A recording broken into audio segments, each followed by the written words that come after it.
Hello, everybody. This is Gynarchic Awakening.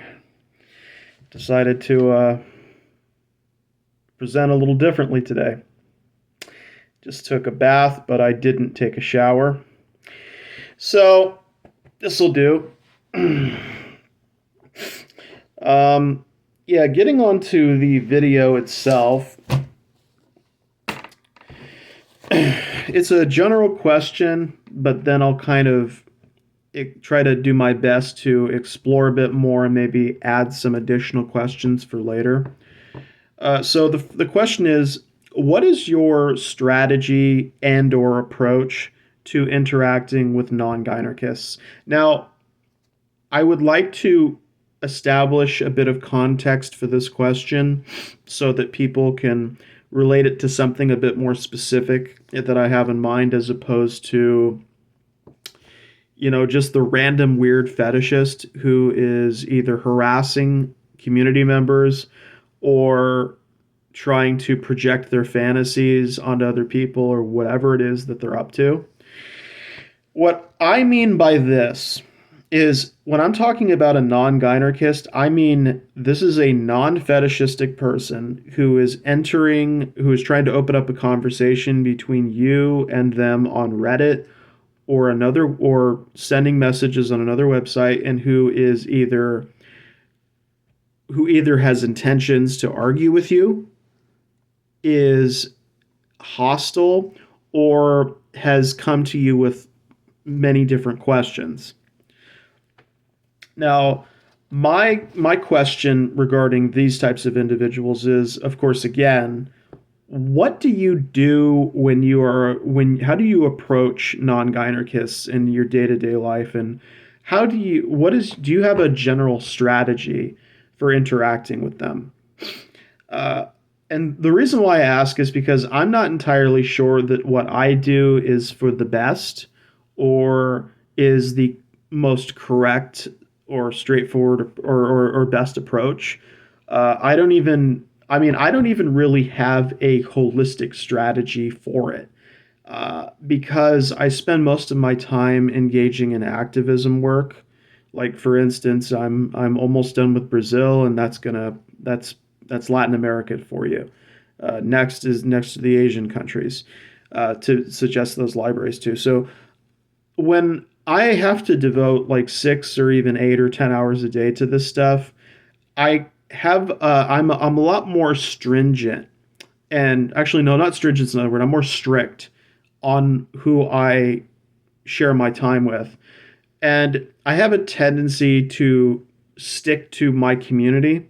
So if you are outside of the community, I'm not saying that I'm overtly hostile, but there are times when they will either ask questions or say things, and I'm just thinking in the back of my head, I don't think they're worth it. And that leads me to another question. How do you determine whether or not it's a conversation worth having with a non-Gynarchist when they're bringing up the topic of gynarchy or asking questions about gynarchy?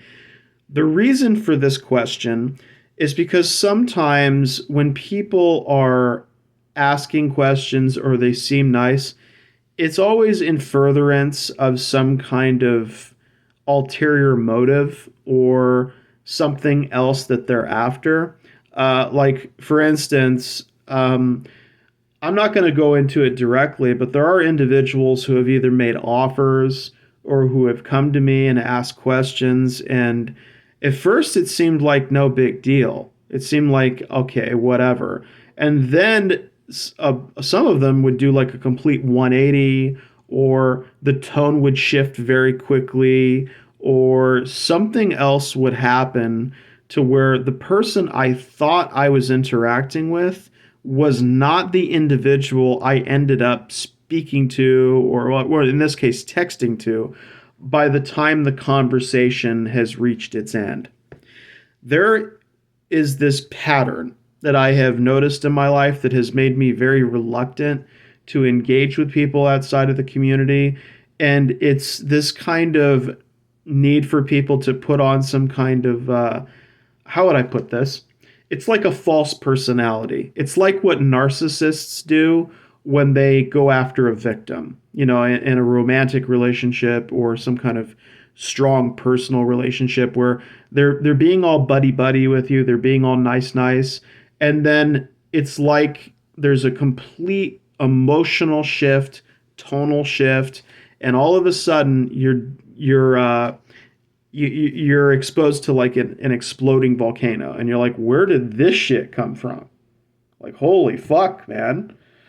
But I've also noticed individuals who, and I've actually experienced this personally, not just in a text but via conversation, where actually no, it was sort of a bit of both. So the person made it seem like, yeah, they were going to be nice, everything was going to be okay, and then I get in a call with them, and the tone and the way that they were speaking was completely different from the text.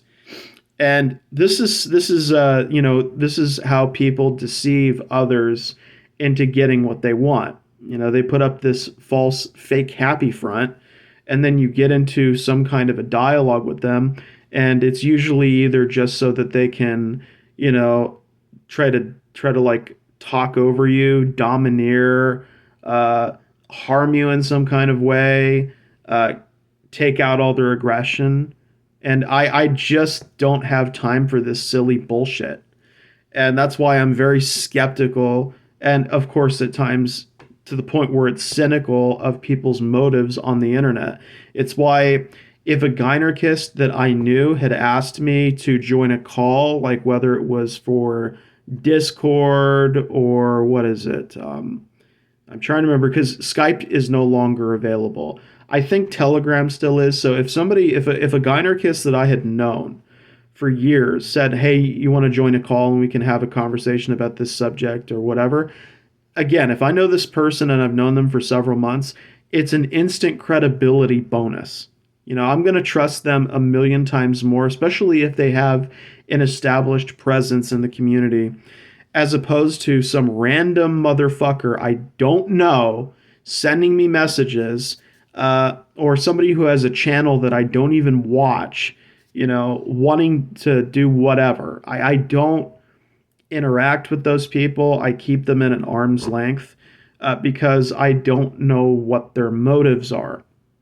And I have a personal belief. It's actually more of a philosophy, really. I have what's called a creator mindset.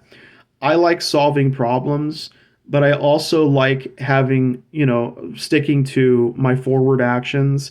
I don't like getting sidelined. I don't like getting involved in aggressive back and forths with people who have made it very clear what they've come for, what their purpose is in initiating that interaction, what they're after. I I just have a really tough time buying the idea that the general person is going to have some kind of an open mind about it.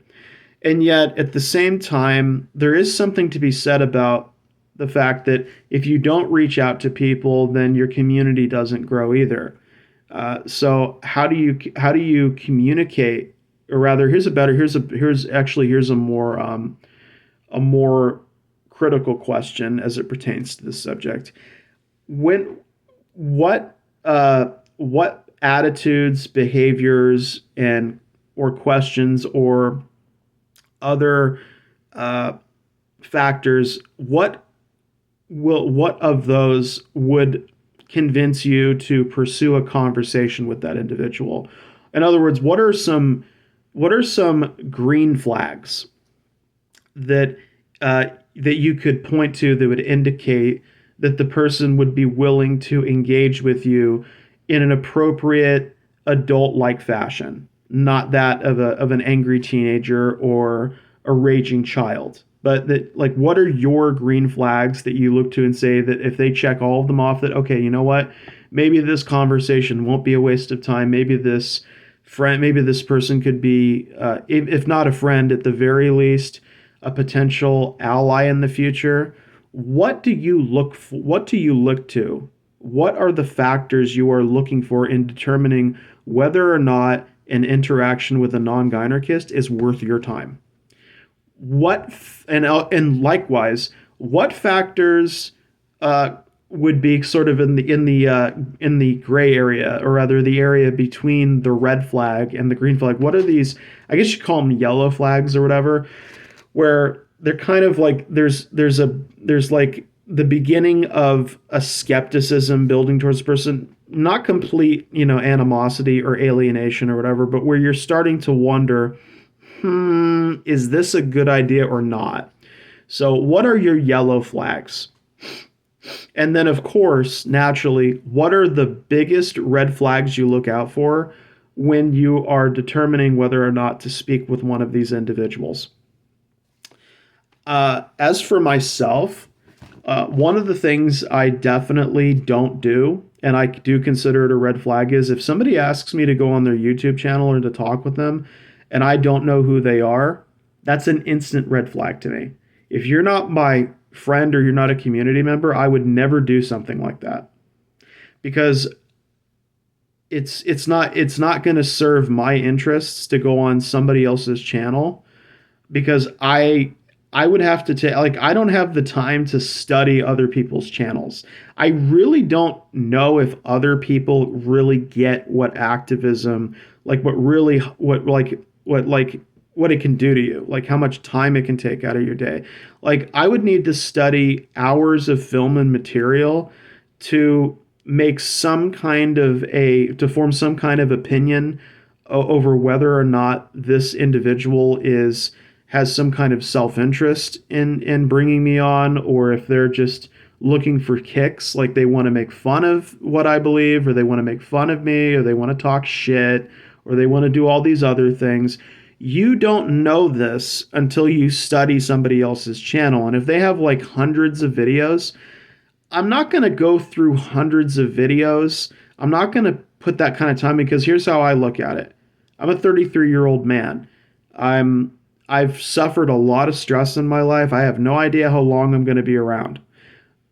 If it's between doing things that I know will benefit my community and that will bring the lexicon of gynarchy to the world, that will help encourage the acquisition of knowledge of those concepts, of the authors, that's really where I'm going to lean into. Or if it's, composing something to generate content on those groups, which I do occasionally, those seem like worthwhile things for me to do. But when you like, I don't know who you are, you're outside of the community, I'm immediately going to think, okay, we have to have respect for each other's time. If you can't respect that I'm busy all the time, then I don't know. Like, I mean, I've said this several times to them. I would assume that people outside of the community either have not been listening. I know the people in the community are in the know, but the people outside don't really seem to get it. I mean, maybe they think I'm lying or making this up. You're going to know by the time I'm done with all of this that I'm not fucking around. But that I'm not kidding. I really have put in a lot of work, and I don't have the time and energy or even the motivation to go through these other channels or to even read some of the comments that I'm occasionally sent from people who are not in my community, because it's like an immediate, I just immediately suspect what I'm about to be put through. And if it's not a surefire guarantee of either a positive interaction or a meaningful interaction, I don't know how to justify it. And if I can't justify it, then I'm not going to go through with any kind of thing like that. So that is a problem that I have to deal with. Maybe I need a better strategy. But and of course, another question would be, have you ever had any positive or productive interactions with non-Gynarchists as it relates to the topic of gynarchy? Like, have you ever talked with somebody and they had questions or they had doubts, and you shared information, and they either change their mind, or did their aggression lessen, or did they start taking it a little bit more seriously, maybe decided to do some research into it. And better yet, I mean, I doubt this is the case. I don't know for sure, because it's still a growing belief system and it's a growing community. But have you ever actually convinced a non-gynarchist to become a gynarchist? Like, I have never in my life been able to convince my family members of what I believe completely. I've had arguments with them, I've had discussions with them about it. They know who I am. I'm still family. I mean, I have people in my family who basically, unfortunately, are like hardcore right wingers, and they still accept that I'm a gynarchist, and it is what it is. Uh, but they're not converting to it. So have you ever actually presented an argument or an opinion so convincing and so persuasive that it actually turned someone into a gynarchist? I mean, I would be impressed. I think it's going to be a lot more tough than that. I think it's a long road. We have a long road ahead of us before we make any serious headway. But I did want to ask these questions. I hope I get the title right when I'm done. Um, yeah, but this is pretty much what I have to ask. I need to go wind down for bed tonight. I did want to ask that because I think I've been part of the community for about 4 to 5 years. Uh, I sort of became like this in my initial stage, which was around 27, 28.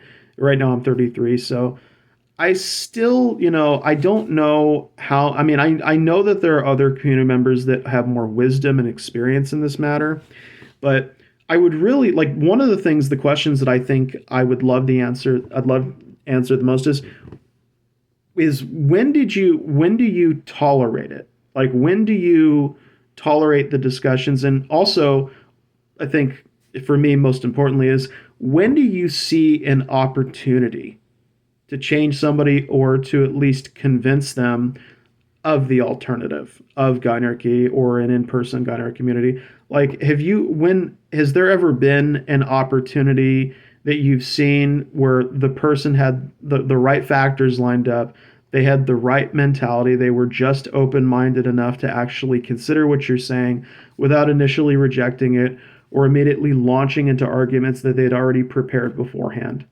It was thank you for your time. Please take care, everyone, and I hope you have a great day. Peace out.